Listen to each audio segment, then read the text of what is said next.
Today we're going to go over programming of the Anytone UV-3318. It's the first version of the A model, and it's not the one that has the memory bank function. We'll go on to the memory bank function one in the next instructional.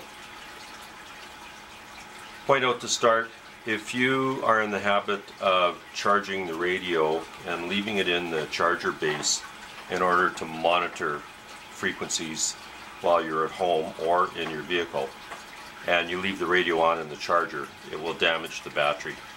So if you do want to use this for monitoring, what you want to do is pick up the optional battery eliminator, which is this device, and then you need an AC adapter that plugs into your mains that converts to DC like that. And then what you do is put the eliminator onto the radio, plug your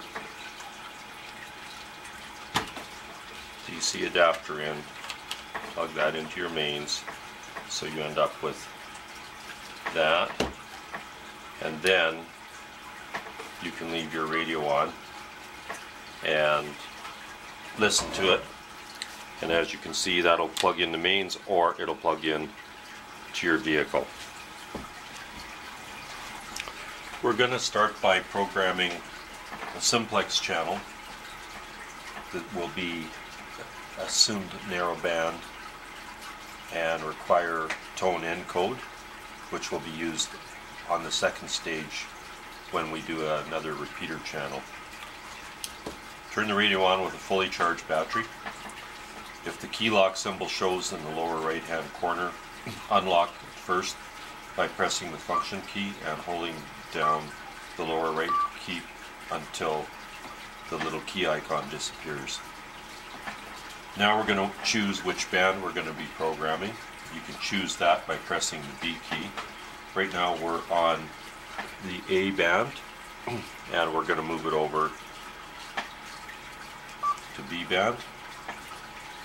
Then we want the B band to be in VFO mode, so we press the C button, and that gives us a frequency display.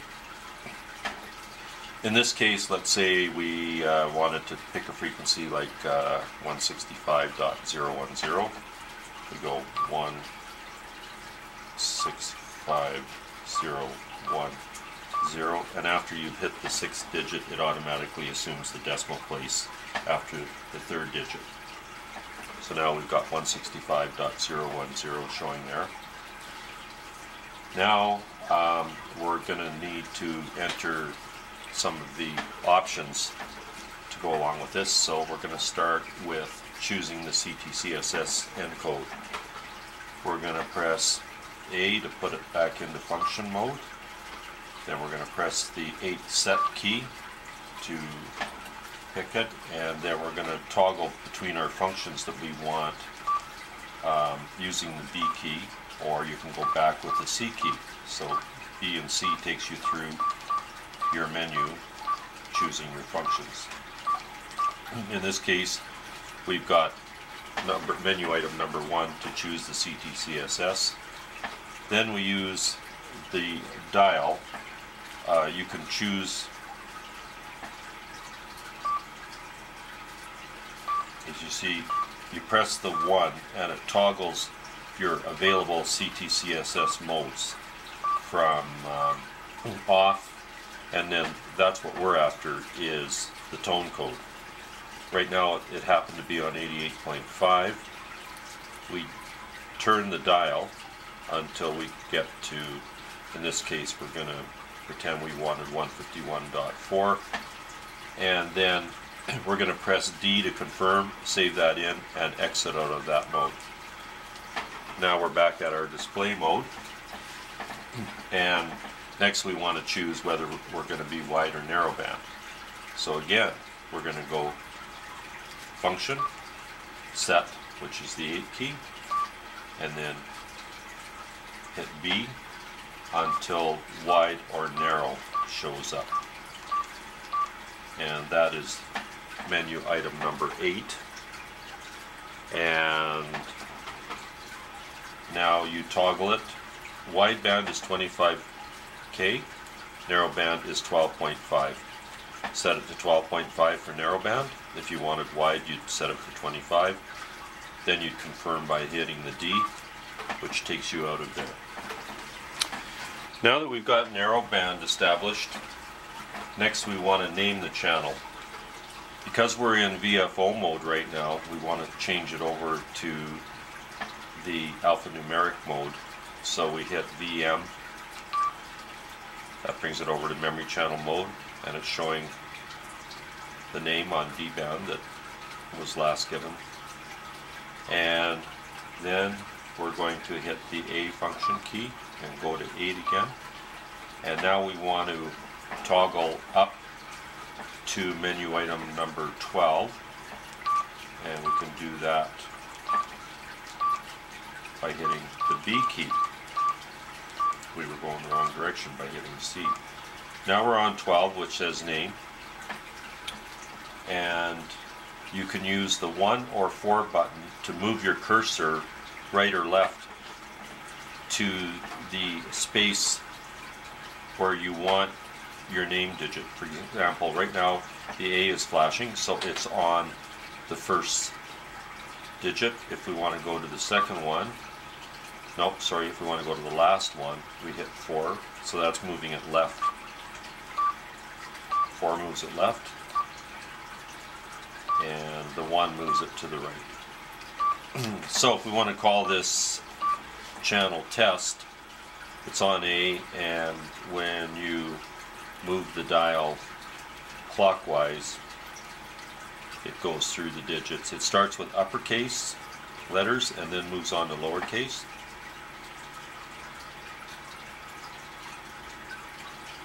And when you've got the first digit, hit 1 to move to the next digit. Hit 1 again.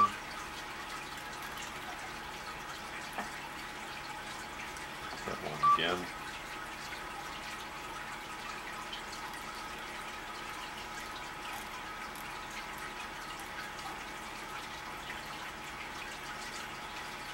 Hit 1 again, and now the test is there.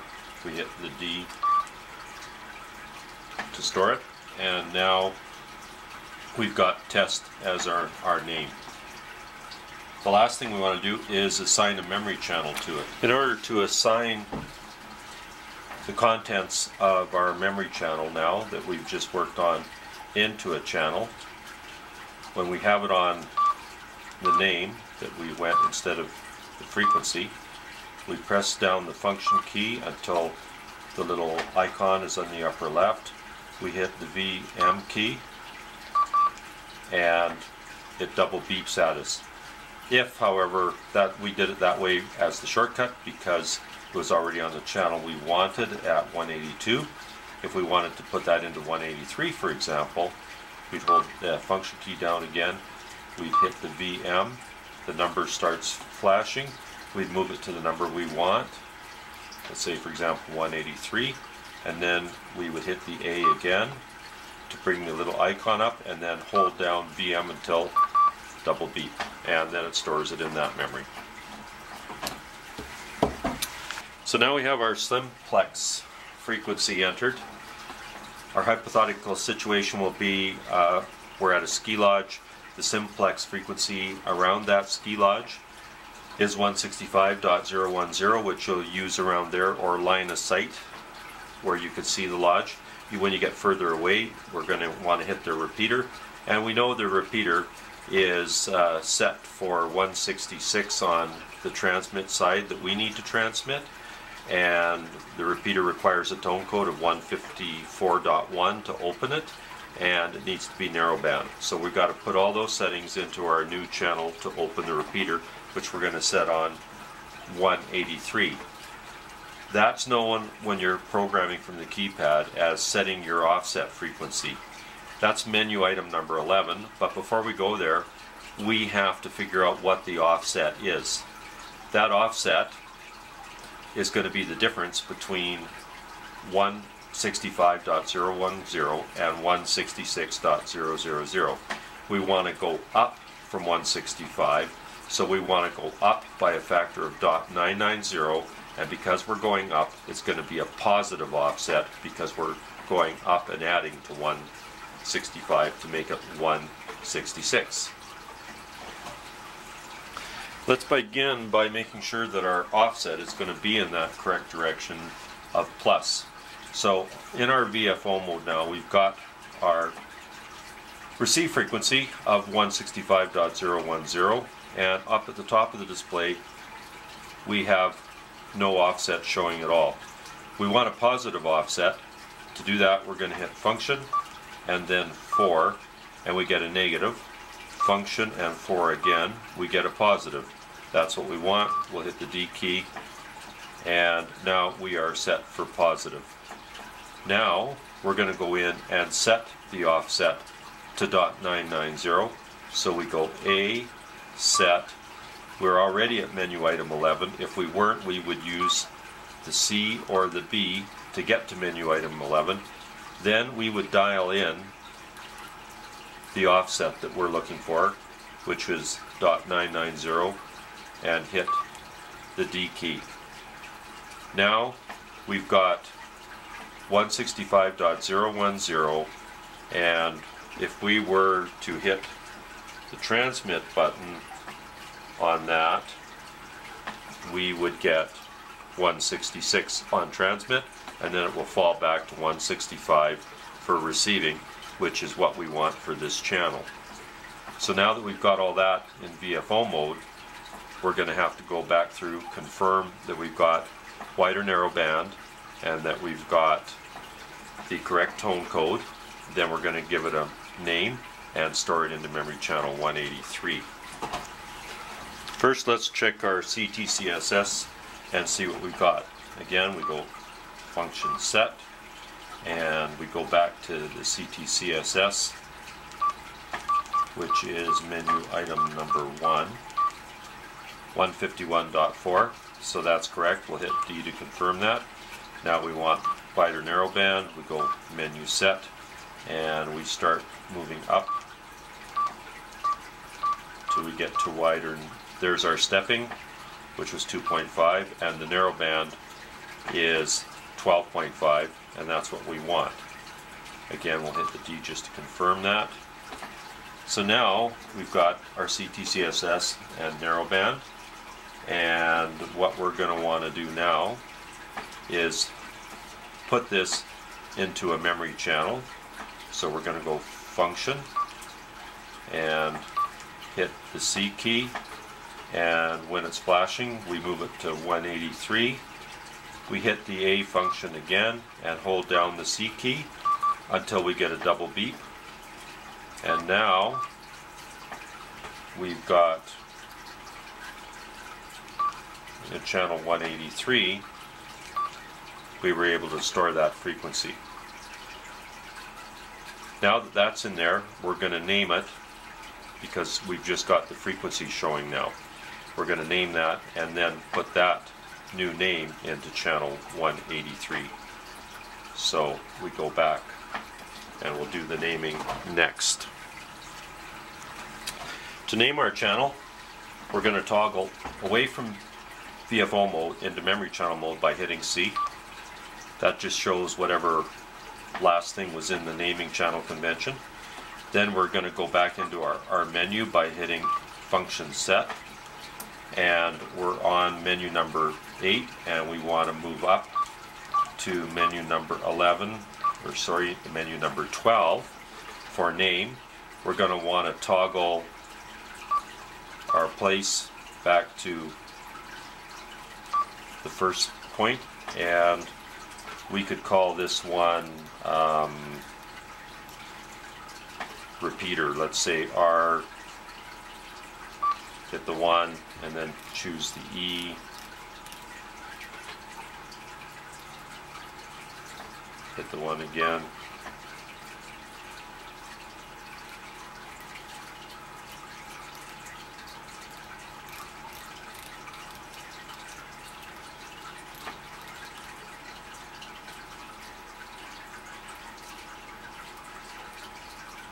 I guess there's the P. Sorry, I kept going by it. And so on, picking what you need. Up to a maximum of 6 digits for your memory channel.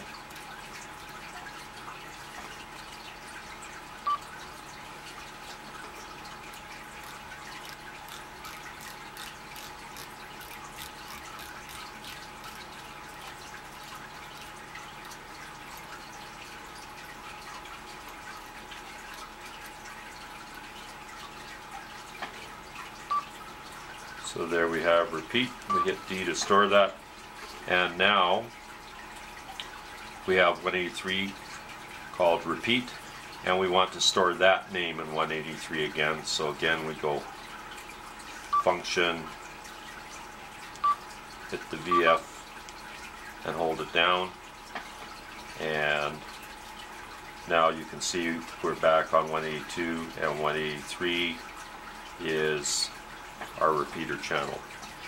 If we transmit on that now, you see a plus sign up above, which means that when you hit the push to talk, you're going to go advance or up.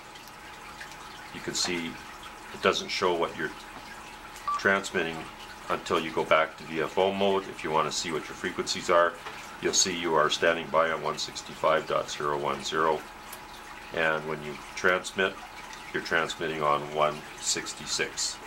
So that's working. Remember, don't transmit without an antenna on. And if you need to check and see if you're actually hitting the repeater, there is something called the repeater tail, and that is what comes back to you when you open the squelch on the repeater on most repeaters, but not all. And it's not something that you would do on a regular basis, because if the repeater is solar powered, you wear the batteries down when you trip it every time. If you have successfully keyed in your repeater and you are within range of the repeater, and the repeater does have a repeater tail, which most do, if you key your mic and let go, you should hear the repeater tail come back to you. And that's the sound that you'll be looking for. You hear that? You know you've successfully entered your repeater channel. When you need to talk locally, go back to your simplex channel. When you need your repeater, go up to your repeater channel. And again, if we had not entered the proper tone code, it wouldn't trip the repeater. If you don't hit it properly in wide or narrow band, your voice will be overmodulated in wide band. That's it for manually programming from the keypad. You may have noticed there are quite a few other menu functions that pertain to things like your frequency stepping, your power settings, all sorts of different things which can be found in the manual, and you have now learned how to access them by bringing up the menu. If you are still having trouble hitting the repeater, either your settings were wrong, your frequency was wrong, your tone code isn't in there correctly, so you might want to have to check with the owner of the repeater to see if you've got all those correct. If you do, and you're just too far away from the repeater, and you're using a 5/8 wave antenna, which is the best you're going to do with a rubber duck, you could then consider moving over to a rat tail, which is a counterpoise adapter, and we will discuss that in a later video. But this is pretty much what you're looking at, is the counterpoise, and this adds more dB to the Smiley antennas, which have a common base connector, so they are converted into the counterpoise rat tail as follows. If you're interested in rat tail, perhaps you can subscribe, and that'll be in our next installment. Thanks a lot for watching.